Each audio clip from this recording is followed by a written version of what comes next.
Hi guys, welcome to today's video. Today's and tomorrow's video will both be about how I made these beauties. This is going to be a two-part video series because I tried to put it in one video and it was way too much. Today's video is going to be focused on all of the images, and then tomorrow's video is going to be focused on how I print them and how I actually decoupage my cans. So this first video is going to be solely dedicated to where I find my videos, how I clean the files up if they're not totally PNG with a transparent background, and how I compile the images in Photoshop to make a really pretty collage. Now don't get scared when you hear Photoshop. If you don't know how to use it, this is going to be a super easy and simple tutorial. And if you don't have Photoshop, don't worry. You can always download a free 30-day trial, try it out, see how you like it.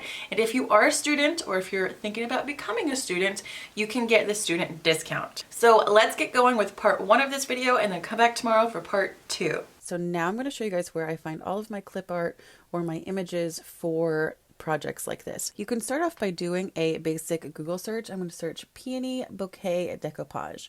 A couple of the problems with just pulling off of Google Images is that a lot of these images are copywritten and you don't want to get into trouble that way. And another problem is you see how this says it's a PNG. PNG means transparent background.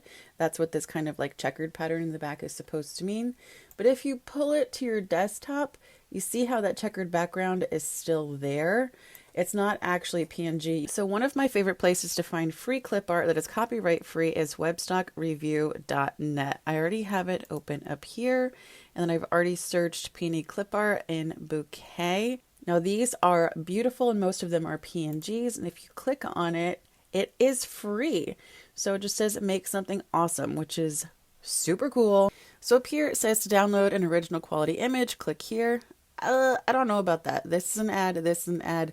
This kind of seems a little addy to me. So we're just going to take it and drag it to our desktop. Now you see how this doesn't have those little check marks behind it. This is actually a PNG, so it's going to be transparent. So with this one, there is a white background. It's not a PNG. You can tell by kind of dragging it over to your desktop, and then you can still see the white border. But that's okay. I'm going to show you a really easy way to get rid of that white border. So you think that this is a PNG, but it's not. You can tell by dragging it over to your desktop, you can still see the check marks, not like the other bouquet. There are a couple ways to get around this in Photoshop, so I'm going to show you how to do that. So browse and download to your heart's content, and we'll hop on over to Photoshop and I'll show you how to clean up the images that are not totally PNG. Okay, so we're going to start a new canvas. You can go File New or Command N.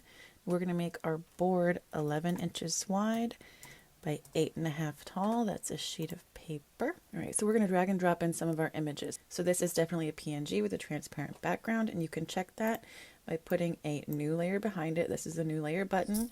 Option delete, that will fill it with your foreground color. To toggle back and forth between black and white foreground color, you just hit X. If you want to fill it with black, option delete, you can hit X again. If you want to fill it with white, option delete again. If you use a darker color, then you can definitely tell that this is a PNG.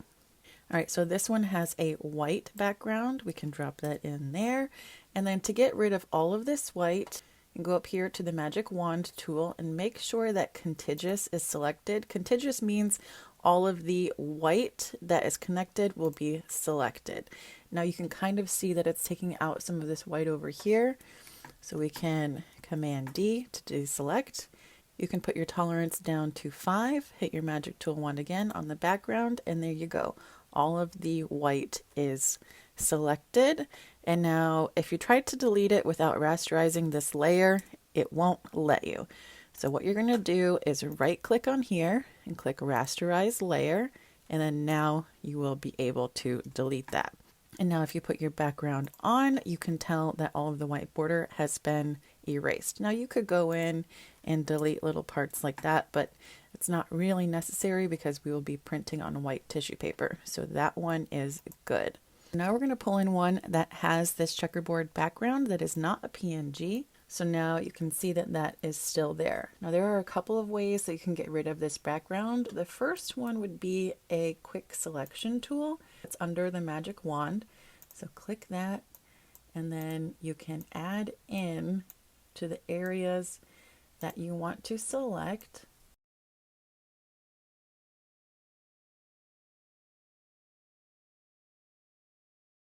The little marching ants are around the area that you have selected. Now, if there are areas you don't want to select, you can hold down the Option key and then kind of click around to where you don't want things to be selected.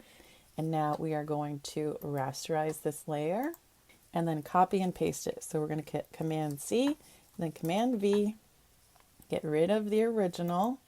And then as you can see, it is there. We can turn on the background layer, and then you can go back in and clean up the areas that you don't want in there. Make sure you're in the right layer. Select, delete, select, delete, select, delete. And that looks pretty good. Another way you can do that is go to the original image and then hit the polygon lasso tool. There's a regular lasso, polygon lasso, and magnetic lasso. So polygon lasso, you can go in and you can click your way all the way around all of the areas that you want to be selected. This takes some time. You can also zoom in if you want and get really precise, but for this project you don't need to be super precise.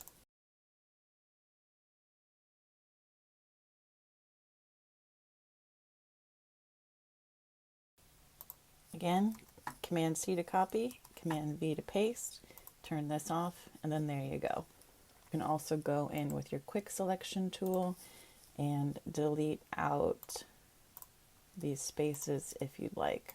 Another way to do this, if you have an image that is pretty high contrast between white and gray, go in with your regular magic wand tool. You can uncheck contiguous. You can put your tolerance probably to around 10, and then select in the white, delete, Command D to deselect, select in the gray, delete, Command deselect. Keep doing that until you kind of get rid of it. Turn on your background layer to check. Then you're going to see that there's little bits and pieces, and then you can go back in and take your polygon lasso tool and then kind of do like a rough outline if you want. And then go around and then delete. So it's not as clean doing it this way, but it gets the job done. And then you could do that for the rest. So let's go back through. This one was a PNG that actually had the background taken care of. This was the one that had the white background that we erased by using the magic wand tool by selecting contiguous and making our tolerance down to 5. And then this was the one where we did with the quick selection tool. And then this was the polygon lasso tool outline. And then this one we did by using the magic wand and deselecting contiguous and getting rid of the white and the gray squares, and then taking the polygon lasso tool around to get rid of the little leftover faint grid. So I have gone in and I've imported all of my images and I've created different files for kind of different color groups. And here is what we got so far. This is the only one that I've kind of compiled into a collage. The other ones just have single elements that I can cut out and place how I like later on. So I only have 3 components to this. This is the big peony one in the middle. This is the rose on the left, and this is the magenta, I think it's peony, on the right. So I have those 3 compiled. I really like this color. I think I'm going to select this. Command A to select it all, Command C to copy, Command V to paste. So this is the exact copy of this. Command T is to transform it. So right click, and we're going to flip this horizontally and then scale it down just a little bit because I want some of this color on this side. So I think we'll move this one over a smidge. And then we will put this one on top. Kind of situate it in there a little bit. And then we can bring this one, whoops. We can bring this one back. I think I like that a little bit more.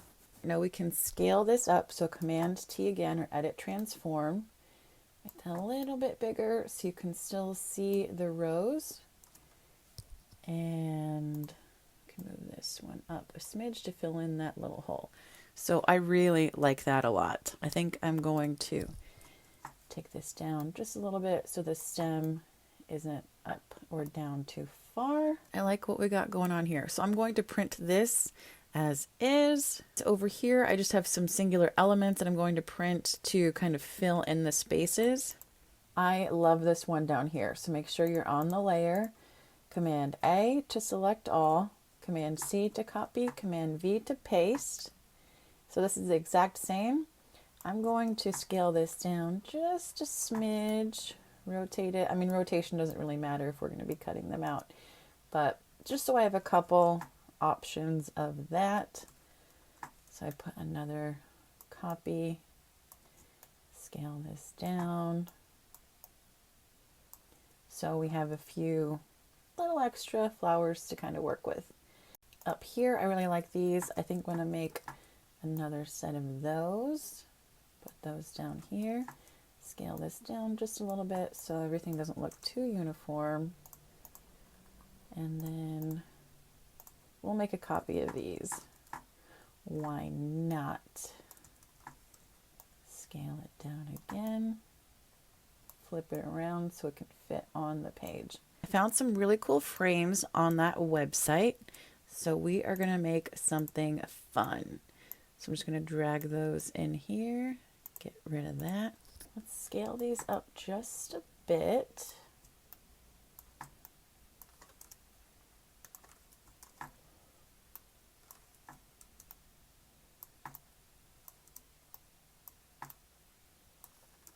So my background layer is white. We're going to put that on so we can see what we're working with.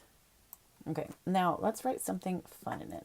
You can write whatever you want in here. Feel free to be creative. For text, you're going to type T or your text tool. Now to get out of the text tool, you can hit your direct selection tool up at the top left. For text, I like to do each row as its own layer. That way you can adjust exactly where you want each word to go. You can pull a guide over from the left and center it, and then you'll be able to move around the independent text layers to the guide itself. And over here, we're going to make another one, play around with your different fonts, play around with color, and just have fun with it. There's no right or wrong way to do this. I hope you guys have enjoyed this, and I will see you on tomorrow's video for how we actually print and decoupage our cans.